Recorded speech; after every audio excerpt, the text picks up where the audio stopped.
नमस्कार, आप देख रहे हैं ये खास कार्यक्रम और आज के खास कार्यक्रम में हमारे मेहमान हैं बोकारो स्टील के सीजीएम नगर सेवा श्री भूपेंद्र सिंह पोपली साहब। सबसे पहले तो पोपली साहब स्वागत आपका। Thank you so much.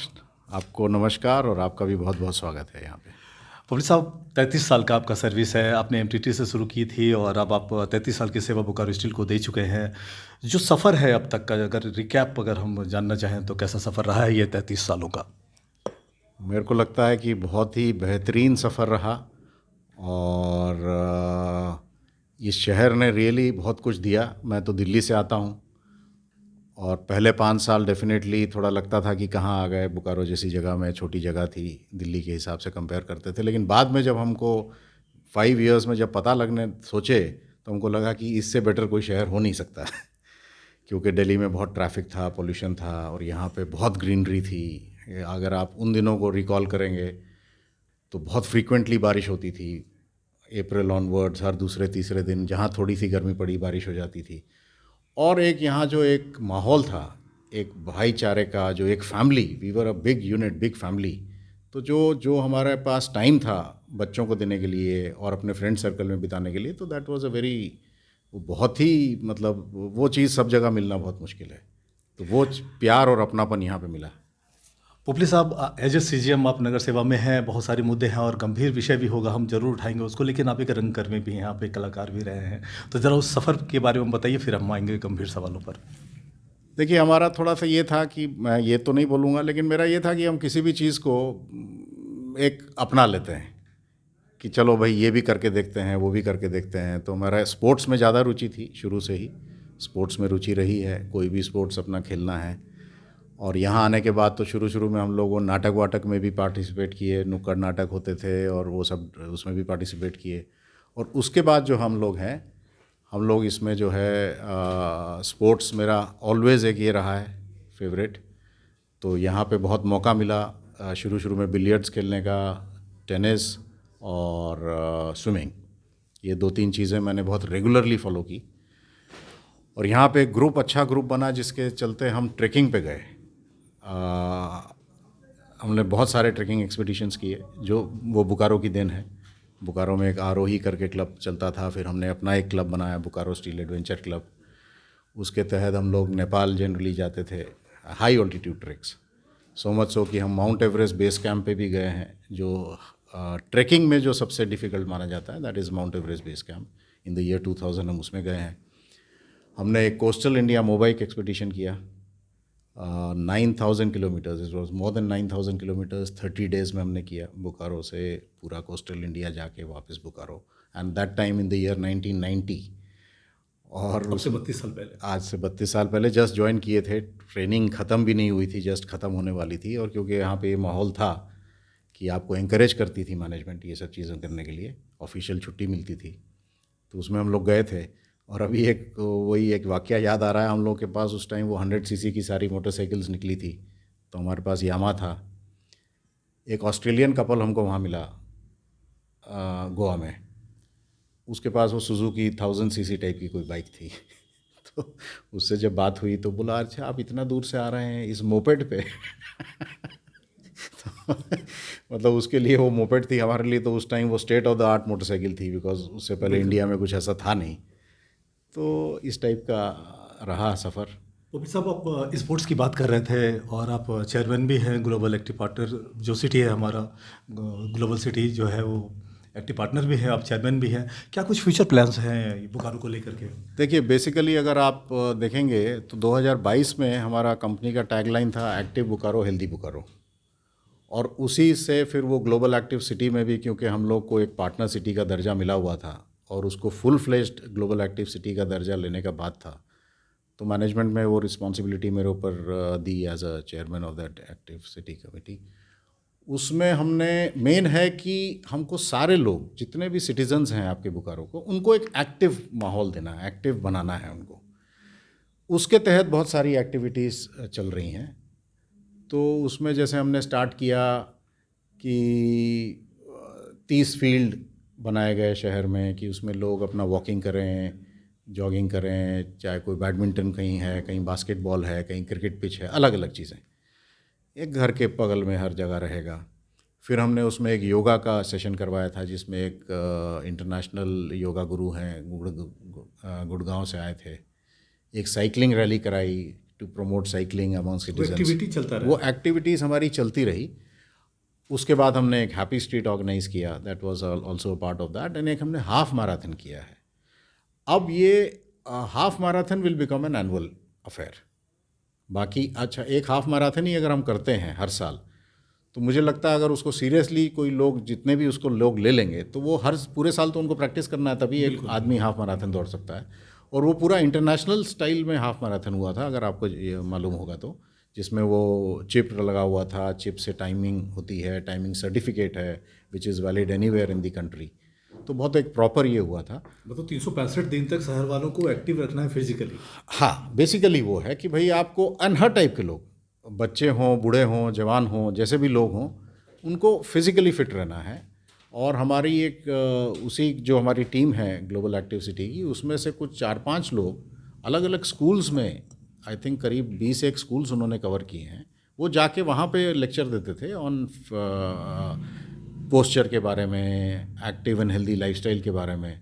सो बच्चों से लेके मतलब बूढ़ों तक हम लोग का एक ये है कि सबको मोबिलाइज सबको रखना एक्टिव है। रखना है। पब्लिक साहब, सर आप स्पोर्ट्स की बात कर रहे थे, हमको लग रहा है कि क्रीड़ांगन का जो कॉन्सेप्ट है, दर्जन भर से अधिक क्रीड़ांगन का निर्माण हो गया बोकारो के अंदर। तो लग रहा है कि जो खेल की जो संस्कृति को बढ़ावा देने का जो प्रयास है बोकारो स्टील का टाउनशिप में, क्रीड़ांगन उसी की कड़ी है। देखिए, डेफिनेटली हम तो वही बोल रहे हैं कि होता क्या है, बहुत बारी जैसे अगर ज़्यादा अपॉर्चुनिटी नहीं है तो कहाँ खेलेंगे लोग। तो एक ये था कि हमारे पास जगह का कमी नहीं है, हर सेक्टर में, हर नेबरहुड में हमारे पास ओपन एरिया काफ़ी है। तो ओपन एरिया हम सिर्फ उसको बंद कर दे रहे हैं और उसमें कोई एक फैसिलिटी डेवलप कर दे रहे हैं। बाकी चाहे तो बाकी लोग आप बाद में भी कर सकते हैं। और एक बारी जब वो बन जाएगा तो हमारा ये था, हम सब जगह जब भी गए हैं इनॉग्रेशन में, तो हम यही बोल रहे हैं कि वहाँ लोकल लोगों को अपना एक कुछ कमेटी, कुछ एक फोरम बनाना होगा, group of people, and then they have to maintain it. वो कहीं पॉसिबल नहीं है कि सारा चीज़ हम ही लोग मेंटेन करें, वो कहीं नहीं होता। दुनिया के किसी कोने में हमको नहीं लगता है कि सारा चीज़ गवर्नमेंट या कोई इस टाइप का मेंटेन कर पाता है। सिटीजन्स का उसमें अपना इन्वॉल्वमेंट बहुत ज़रूरी है, और फिर एक अपनापन भी आता है। हम लोग इतना खर्चा करते हैं दुर्गा पूजा पे या इस टाइप की चीज़ों में, हम लोग बढ़ चढ़ के हिस्सा लेते हैं, खर्चा करते हैं, तो हम लोग स्पोर्ट्स के नाम पे भी हमको करना चाहिए, और थोड़ा ही खर्चा करना है, कुछ ऐसा बात नहीं है। और एक बारी वो जब पिकअप कर लेगा, एक ग्राउंड है हमारे वन में ही है, तो उसमें हम देखते हैं कि अचानक से बहुत सारे बच्चे खेल रहे हैं वहाँ पे, 10-10, 15-15 बच्चे रोज़ शाम को बैडमिंटन खेलते हैं, बड़ा अच्छा लगता है। और उसको छोड़ देंगे तो जंगल बन जाता है। सो शहर का लुक भी बदलेगा, और सबसे बड़ा बात है, अच्छा उसी में से कोई चैंपियन डेवलप होगा। बिल्कुल, जब कोई खेलेगा, देखेगा एक दूसरे को, और ये बढ़ेगा। अभी जैसे बड़ा अच्छा कमेंट हमको एक बारी मिला था, वो इसमें भी अप्लाई होता है, कि जो हैप्पी स्ट्रीट का बोला कि भाई सबसे बड़ा है कि कुछ घंटे के लिए तो कम से कम बच्चों के हाथ से मोबाइल छूटा। बिल्कुल, तो वो यहाँ भी एप्लीकेबल है। कम से कम 7 to 9 तो है। खेलेगा ना भाई, बाद में बाहर जाके खेलेगा बेचारा, तो मोबाइल से तो थोड़ा छुटकारा मिलेगा उसको, और होना भी चाहिए। बाकी कई कंट्रीज़ हैं जहाँ पे रियली खेलकूद का ज़्यादा इंटरेस्ट है, एक बार कल्चर है, तो वो कल्चर यहाँ डेवलप कराना है। पब्लिक साहब, यहाँ पे शहर के अंदर आप बोल रहे थे कि बदलने की जो एक कवायद है उसको शुरू किया गया है। आमतौर पे बोकारो को ग्रीन सिटी के रूप में लोग जानते हैं, और पेड़ों को लगाने का एक लंबा सिलसिला आप लोगों ने अभी शुरू किया है, लाखों की संख्या में पेड़ लगाए गए हैं। तो आपको लग रहा है कि जो पुराने पेड़ थे उनको रिटायर करके अब नई ज्वाइनिंग हुई है पर्यावरण में भी? देखिए, पर्यावरण के प्रति तो हम सब लोगों का एकदम ये है ही है, आगे की पीढ़ी के लिए, नहीं तो हम क्या छोड़ के जा रहे हैं। तो उसमें बोकारो में तो खैर आप जानते ही हैं कि बहुत पेड़ हैं, मेरे को लगता है शायद 45 लाख पेड़ हैं। लेकिन पिछले 2-4 सालों में हम लोगों ने 1,70,000 पेड़ लगाए थे, और 1 लाख अभी जस्ट हम लोगों ने कंप्लीट किया। और इस टाइप से हम मोटा मोटी 1-1 लाख पेड़ करके नया नया कॉन्ट्रैक्ट हम लोग लेते जा रहे हैं। मतलब वो एनुअल बेसिस पे 1 लाख पेड़ काफ़ी, मतलब हमारा कोशिश है। उसके अलावा हमने कुछ डिस्ट्रीब्यूट भी करवाए, हमने सैपलिंग्स अपने एम्प्लॉयज़ को और बाकी लोगों को भी, कि अपने घर के पास आप लगाइए। इसमें तो हम क्या करते हैं कि कोई एरिया ईयर मार्क कर देते हैं जिसमें हम लार्ज स्केल में लगाते हैं। उससे ज़्यादा और भी चाह रहे थे कि भाई अपने लोग लेके जाएं और अपने अगल बगल भी लगाएं। तो उसमें करीब हमने 14,000 सैपलिंग भी डिस्ट्रीब्यूट किए अपने एम्प्लॉयज़ के थ्रू, या वो उस जिसको बोकारो चाहिए। के बाहर भी आसपास का जो इलाका है वो भी ये करे। बोकारो के बाहर भी, यस। तो भाई पेड़ लगाना है तो उससे बढ़िया बात ही नहीं हो सकता कुछ। पब्लिक साहब, एक सवाल हमारे मन में आ रहा था पेरिफेरल डेवलपमेंट को लेकर के। पहले बहुत सारी एक्टिविटी हो रही थी इस क्षेत्र में, मगर अब कुछ शिथिलता आई है उसके अंदर। पेरिफेरल डेवलपमेंट को लेकर कोई नया कॉन्सेप्ट है क्या मैनेजमेंट के पास, क्योंकि वो एरिया भी आप ही के पास है? नहीं, उसमें ऐसा कुछ ऐसा तो नहीं होना चाहिए, बिकॉज बेसिकली वो हमारा CSR के थ्रू होता है। पेरिफेरल डेवलपमेंट जितना भी है हमारा कॉर्पोरेट सोशल रिस्पॉन्सिबिलिटी के थ्रू होता है, और उसमें डिपेंड करता है हमारे पास पैसा कितना है, तो उस हिसाब से। लेकिन उसमें काम बहुत हो रहा है, और उसमें सिर्फ डेवलपमेंट मतलब उसमें मेडिकल फैसिलिटीज़ हैं, और उसमें एजुकेशन फैसिलिटीज़, एजुकेशन लेके भी है। तो नए नए टाई अप्स हम लोग कर रहे हैं। अभी जैसे हमने एक टाई अप किया था वो जो आर्टिफिशियल लिम्स वालों के साथ, तो कुछ ना कुछ उसमें अपने नेबरहुड में जितने भी हमारे हैं, मतलब जो आप पेरिफेरल बात कर रहे हैं, उसमें किसी तरह उन लोगों को बेनिफिट पहुंचाना, उनको सोसाइटी, मेन सोसाइटी के साथ जोड़ने का डॉक्टर साहब, ये माइक्रो लेवल पे ट्रेनिंग प्रोग्राम को लेकर के भी एक इनिशिएटिव हो रहा है आप लोगों के स्तर पे। सेक्टर 2 में जो स्कूल है उसको आप लोगों ने अभी कन्वर्ट कर दिया है। एग्जैक्टली। तो कॉन्सेप्ट क्या है, ज़रा बताइए। उसमें क्या है, जैसे कि हमको उनको एंगेज करना है। जो पेरिफेरल डेवलपमेंट आप बोले ना, वहाँ पे लेडीज़ हैं, उनके पास कोई काम नहीं है, मान लो एजुकेशन भी नहीं है, वोकेशनल ट्रेनिंग है, तो उसमें हमने टाई अप किया है। एक वो जलकुंभी जो हमारा है, जलकुंभी हमारे पास बहुत है कूलिंग पॉन्ड में, तो उसके वो लोग हैंडीक्राफ्ट्स बनाते हैं। तो वो सेंटर सेक्टर 2 में अभी खुला है, दैट इज़ दैट सेंटर, जिसमें हम लोग उसको बना भी रहे हैं और वहीं से सेल भी करते हैं। और अगर आप नहीं गए हैं तो जाके देखिए, बहुत ही बेहतरीन प्रोडक्ट्स हैं, बहुत सुंदर प्रोडक्ट है, आपको देखते ही मन करेगा कि यार बहुत अच्छे प्रोडक्ट हैं वो। तो उस टाइप से लोगों को कहीं ना कहीं अपना, और उनका मन भी लगता है उसमें, एक एंगेजमेंट हो गया, एक इनकम हो गई, एक नया स्किल सीख लिए, तो ऐसे ही देश को पब्लिक आगे साहब, सड़क को लेकर हम लोग बात करें कि टाउनशिप के अंदर जो मेन सड़क है उसके रिनोवेशन का काम चल रहा है और बड़े पैमाने पर चल रहा है। तो हम लग रहा है कि जो एक जीर्ण शीर्ण स्थिति में आज से 5-7 साल पहले सड़कें थी, फंड की कमी की वजह से या जो भी रीज़न रहा हो, या पॉलिसी पैरालिसिस, मैं तो मीडिया पर्सन हूँ, बात करूँगा पॉलिसी पैरालिसिस के, तो उसके कारण भी शायद नहीं बन रहा था। लेकिन अब शहर बदल रहा है, लोगों को नई सड़कें मिल रही हैं या रिन्यू की हुई सड़कें मिल रही हैं। लग रहा है कि बोकारो स्टील नए जोश में। हाँ, देखिए काफ़ी काम हो रहा है, और मैनेजमेंट का भी पूरा, टॉप मैनेजमेंट का भी एक ये है, मानना भी है, और उसमें पूरा सपोर्ट है। तो उसमें आप देखेंगे कि अभी तो खैर मैंने मेन रोड्स तो जनरली अभी शुरू भी नहीं की हैं ज़्यादातर। पहले हमने एकदम जो सबसे डिलापिडेटेड सड़कें थी उसको बनवाया, जैसे कि आप 12 से दूंदीबाग से जो हाईवे को कनेक्ट करता है, या सेक्टर 11 में जो, बहुत अच्छी है, उसको हमने RCC रोड बनाया फर्स्ट टाइम। उसके बाद जो रेलवे स्टेशन की तरफ जाती है सेक्टर 11 से, वो रेलवे ब्रिज की तरफ, रेलवे क्रॉसिंग की तरफ, उसको बनवाया। कुछ और रोड है जो बहुत ज़्यादा डिलापिडेटेड थी, फर्स्ट स्टेप में हमने उनको किया था। सिटी सेंटर की रोड सारी चेंज हुई, बहुत सालों से नहीं बनी थी। सेकेंड स्टेज में हम लोग स्ट्रीट रोड्स बनवा रहे हैं, जिस पे ध्यान किसी का जाता नहीं है आमतौर पे। तो हर सेक्टर की स्ट्रीट रोड्स बननी है, और शायद करीब 35 किलोमीटर बन चुकी हैं, 55 किलोमीटर और बननी है, वो इसी इसमें बनेंगी। और अब नेक्स्ट फेज़ में हमारा मेन रोड चालू होगा, जिसमें ये जो मेन रोड हैं जो आप देखेंगे कि एयरपोर्ट से लेके पत्थरकट्टा से गांधी चौक, ये सब भी उसी में बननी है, अभी बनी नहीं है। और प्लस जो सेक्टर की भी जो मेन रोड्स हैं वो सब बनेंगी उसमें। तो मोटा मोटी आप देखेंगे कि मे बी कोशिश तो थी इस बारिश से पहले कंप्लीट करने की, इस बारिश से पहले नहीं होगा तो बारिश के तुरंत बाद 2-3 महीने के अंदर काफ़ी आपको चेंज दिखेगा। स्टार्ट करना है। सड़कों से निकल कर नहीं, स्टार्ट काम पहले ही हो जाएगा, ख़त्म करने की बात कर रहे हैं।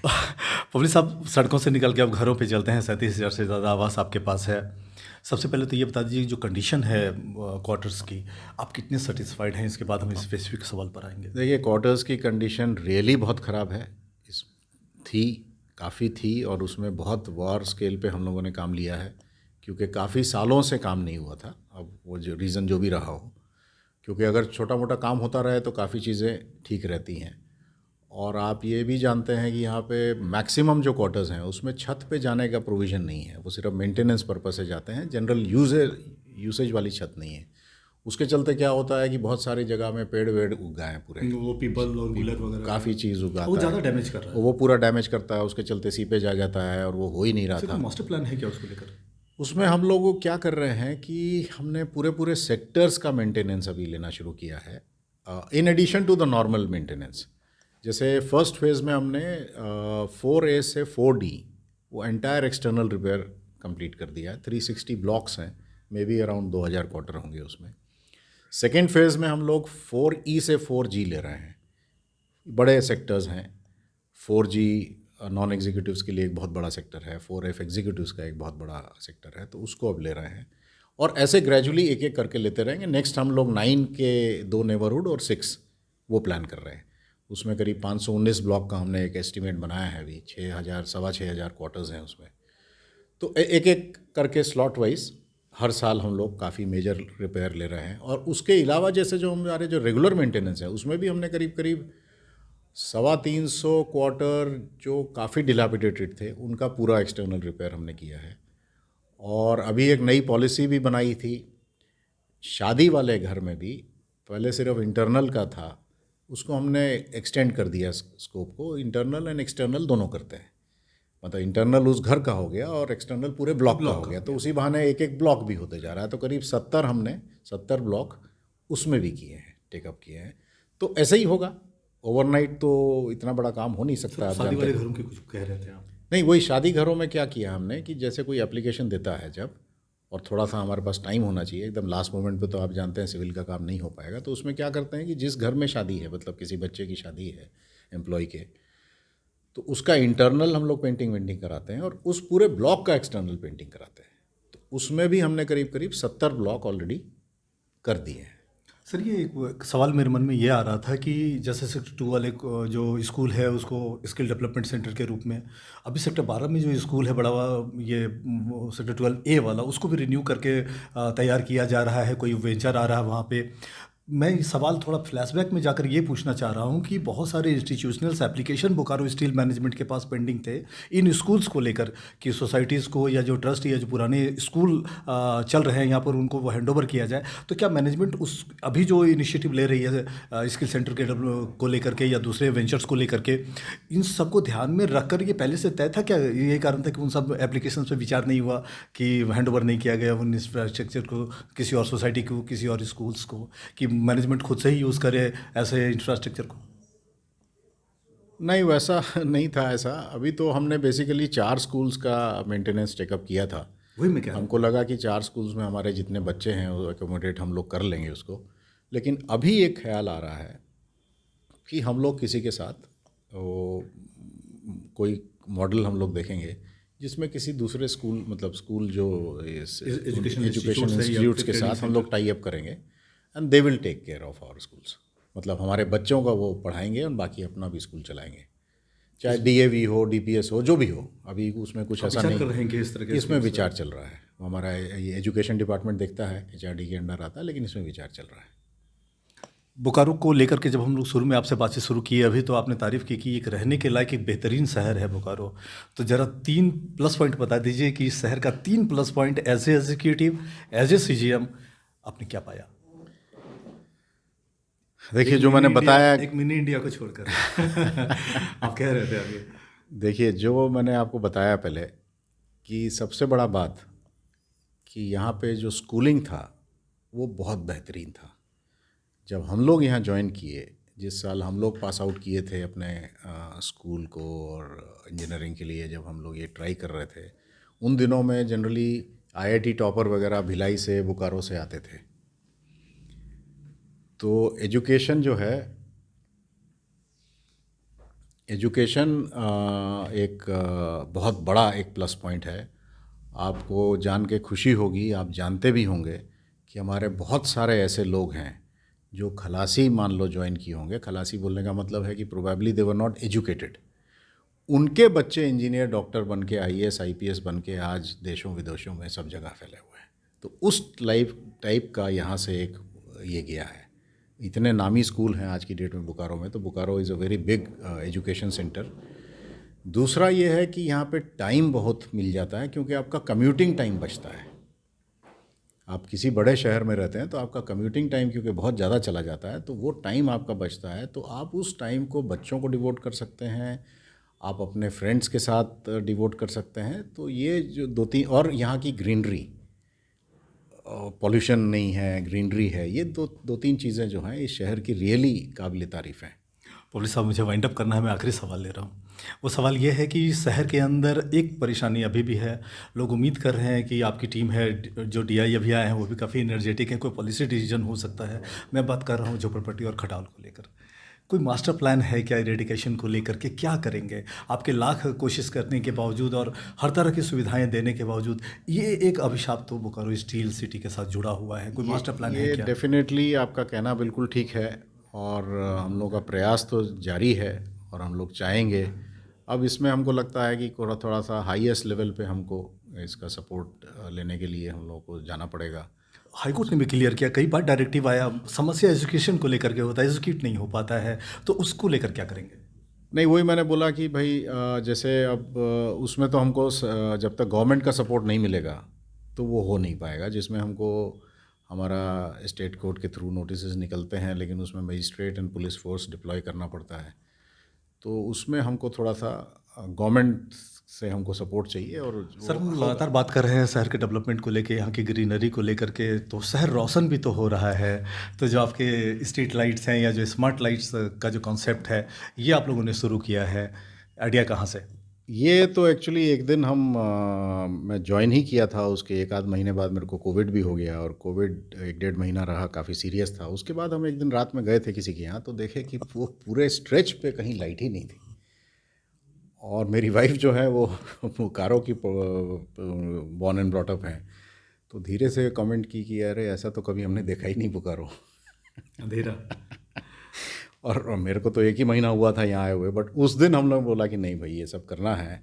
तो उस दिन से लेके जो चालू किया हमने, इमीडिएटली हमारे 60 हाई मास्ट थे, उसमें इमीडिएटली एक भी नहीं जलती थी, उसमें इमीडिएटली सारे फिक्सचर्स चेंज किए, एलईडी लाइट्स लगाई। इमरजेंसी में ख़रीद के हमने सारे सेक्टर्स में एलईडी फिक्सचर्स लगाए, ऑल सेक्टर्स, स्ट्रीट रोड्स में, मेन रोड्स में। और फिर बड़े प्रोजेक्ट्स लिए जिसमें 40 एलईडी हाई मास्ट नए लगाए, 30 अभी और लग रहे हैं। एक दो दिन में काम चालू हो जाएगा, 2-3 महीने में 30 हाई मास्ट और शहर में लग जाएंगे। और 888 आर्टीरियल पोल्स लग रहे हैं, जहां लाइट यहाँ तो थी नहीं, या थी तो वो डिफंक्ट हो गई थी। तो ऐसे 888 पोल्स लगेंगे, जिसका इनॉग्रेशन हफ्ते 10 दिन में हम लोग फर्स्ट स्टेज का करा देंगे। कुछ हमने एक स्मार्ट लाइटिंग का भी लिया है, जिसका ये है कि भाई वो सूरज की जो अपनी रोशनी के हिसाब से वो सोलर नहीं है, मतलब वो उसके में ये लगा रहेगा, सेंसर लगा रहेगा, है एलईडी लाइट्स, वो सेंसर के हिसाब से अपने आप को अप डाउन करेंगी depending on the requirement. On और ऑफ वाला जो है, ऑन और ऑफ भी, और अपनी डिम भी हो जाएगी रिक्वायरमेंट के हिसाब से। तो वो भी एक प्रोजेक्ट लिया हुआ है। सर, इस शहर में जब कभी भी बारिश होती है तो कोई ऑटो कैचमेंट एरिया क्रिएट नहीं होता है। तारीफ करनी पड़ेगी बोकारो स्टील की ड्रेनेज सिस्टम की। अभी आप लोगों ने उसके रिनोवेशन का काम मेगा स्तर पर हमने फिर से, क्योंकि काफ़ी जगह हमारे ड्रेन्स जो हैं वो चोक हो गए थे, चोक इन द सेंस एक्चुअली उसमें कंस्ट्रक्शन वगैरह भी लोगों ने कुछ कुछ कर लिया था। तो अभी हमने उसको मैसिव स्केल में लिया है, 250 किलोमीटर करीब ड्रेन की हम लोग सफाई कर रहे हैं, और जहाँ जहाँ डैमेज्ड है उसका रिपेयर कर रहे हैं।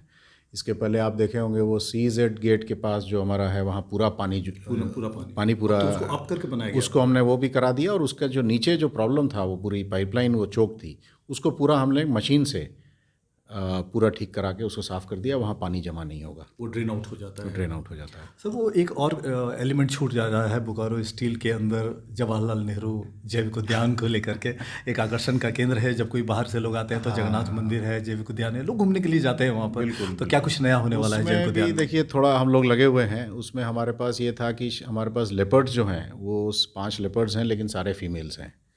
तो हमने रांची ज़ू से बात किया है, और 2 फीमेल हम उनको देंगे, वहाँ से 2 मेल हम लोग ले लेंगे। तो ये उनका अप्रूवल आ गया है, सिर्फ ट्रांसपोर्टेशन अरेंज कराना है, तो किसी भी दिन हो जाएगा, तो हमारे पास आ जाएगा। तो कम से कम हमारे लेपर्ड की पॉपुलेशन ग्रो करती रहेगी। एक ये है। 1-2 ज़ू से और बात चल रही है, राउरकेला से हमने ईमो के लिए बात किया है, तो वो मिल जाएगा। प्लस हमने बोला है और भी कहीं एक्सप्लोर कीजिए जहाँ पे ज़्यादा हैं, तो they can give it to us. हम लोग सेंट्रल ज़ू अथॉरिटी जो है CZA, उनसे टेकअप किए हुए हैं। उसके अलावा एक्वेरियम 3-4 साल से बंद था, तो वो एक्वेरियम भी मेरे को लगता है बस हमारा पूरा रिपेयर वर्क उसका हो गया है, तो हफ्ते 10 दिन में एक्वेरियम चालू हो जाएगा। और फिर एक प्रोजेक्ट है जिसमें अभी थोड़ा सा टाइम लगेगा, वो टॉय ट्रेन भी हमने एक लंबा रूट बनाया है करीब 1 किलोमीटर का, और इलेक्ट्रिक उसका इंजन लगेगा। तो वो अब जितना टाइम लगे, अभी हमने उसकी टेंडरिंग स्टेज में है, लेकिन वो भी आ जाएगा। तो बच्चों के लिए बहुत ही बढ़िया एक ये होगा। शहर के लोगों को आप सीधा क्या कहना चाहेंगे, क्योंकि बहुत बड़ा इंफ्रास्ट्रक्चर है, एज ए CGM बोकारो के सिटीजन्स को मैसेज क्या होगा? देखिए, शहर के लोगों को हम यही बोलना चाहेंगे कि आपका शहर बहुत सुंदर है, बहुत अच्छा है, लेकिन उसको आगे अच्छा और सुंदर रखना वो हमारी जिम्मेदारी है। एज अ सिटीज़न हमको बहुत कुछ करना है। छोटी छोटी बातें हैं, सिटी सेंटर में आप देखेंगे कि भाई पार्किंग की जगह नहीं मिलती है, लोग कहीं भी पार्क कर देते हैं। तो वो जो एक है, जो सिविक सेंस एक है, कचरा जो है, डस्टबिन बने हुए हैं, इतना सुंदर हमारा यहाँ का सिस्टम है, आप डस्टबिन में डालिए, डस्टबिन से उठा के ले जाएगा, लेकिन हम लोग बाहर फेंक देते हैं। सड़क पे चलते चलते 20-20 लाख की गाड़ियों में लोग चलते हैं और पेपर और ये थ्रो कर देते हैं। तो तब उस कंडीशन में कोई दुनिया का मैनेजमेंट, कोई दुनिया की सरकार वो नहीं कर सकती। आप दुनिया के किसी कोने में चले जाइए, पीपल आर सेल्फ, ये आपको, आपने देखा होगा वो Japanese team world cup, I think Russia में वर्ल्ड कप देखने गए थे, वो हार गए वो मैच, लेकिन उसके बाद भी वो पूरी सफाई कर रहे थे, क्योंकि वो बचपन से इसी टाइप से पले बड़े हुए हैं। और सारे लोग, पूरे दुनिया के मीडिया में आए, माइंडसेट बना हुआ है। पूरा दुनिया के मीडिया में आया कि बताइए, देखिए हारने के बाद तो लोग और हंगामा करते हैं और ये लोग सफाई कर रहे हैं, उनको ताज्जुब ही नहीं लगा, बोले ये तो ज़रूरी है भाई, हमने कचरा किया, हमने सफाई किया। वो जब तक नहीं आएगा, मुश्किल है। मुश्किल क्या है, इम्पॉसिबल है। आपको जो फैसिलिटी मिल रही है उसको मेंटेन करिए, उसको अवेल करिए, उसका यूटिलाइज़ करिए। आज अगर ग्राउंड हम बना रहे हैं, आप ही के बच्चे खेलेंगे। यहाँ की मैनेजमेंट तो आज है, कल नहीं है, चले जाएंगे। आप रहेंगे, आपके बच्चे आगे रहेंगे, तो then and they should be able to enjoy that. एक कल्चर हमको लाना पड़ेगा, कल्चर की ज़रूरत है। बस। और साहब एक और सवाल भी है कि जनवरी 2021 में जब से आपने यहाँ चार्ज संभाला है, शहर बहुत बदला है और हर क्षेत्र में एक रिमार्केबल चेंज हुआ है। वो ये साबित कर रहा है कि आप एक बेहतरीन एडमिनिस्ट्रेटर हैं। लेकिन आपसे जब मैं बात कर रहा हूँ तो ये लग रहा है कि आपके अंदर जो आर्टिस्टिक इमेज जो है वो रिफ्लेक्ट हो रहा है। तो ज़िंदगी का वो कौन सा पहलू है जो छूट गया है, जिसको आप पूरा करना चाहेंगे? नहीं नहीं, देखिए मेरा बेसिकली यस, मैं तो खेलने कूदने का रियली बहुत रुचि है। और जैसे मैंने पहले भी बताया आपको कि चाहे ड्रामा व्रामा हो, गाने का है शौक़ है। और कल को मेरा जैसे बोलते हैं ना कि भाई हम तो झोला लेके चलते हैं, मोदी जी भी बोले कि झोला लेंगे और चल देंगे। तो रिटायरमेंट के बाद हमारा भी कुछ उसी टाइप का प्रोग्राम है कि कहीं पहाड़ पे चले जाइए, कहीं अपना घूम लीजिए। गाना हमको थोड़ा शौक़ है, उतना अच्छा नहीं गाते हैं, तो मेरे को लगता है कि नहीं भाई, अब कैरोके में आजकल सब लोग गाता है तो हम भी गाना चाहेंगे। गा लेते हैं थोड़ा बहुत, लेकिन उसको इम्प्रूव करेंगे, हम उस गाने पे कंसंट्रेट करेंगे। तो इसी टाइप की एक्टिविटीज़ हमारी रहेंगी, खेल कूद से जुड़ी हुई, कुछ सोशल सर्विस से जुड़ी हुई और कुछ एन्जॉयमेंट से जुड़ी हुई। कपिल साहब, आपने अपना कीमती वक्त निकाला बातचीत करने के लिए। बहुत अच्छा लगा आपसे बात करके। आपका बहुत बहुत आभार, बहुत बहुत धन्यवाद आपका। नहीं नहीं, आप बहुत बहुत धन्यवाद कि आपने ये मौका हमको दिया, and really thank you so much.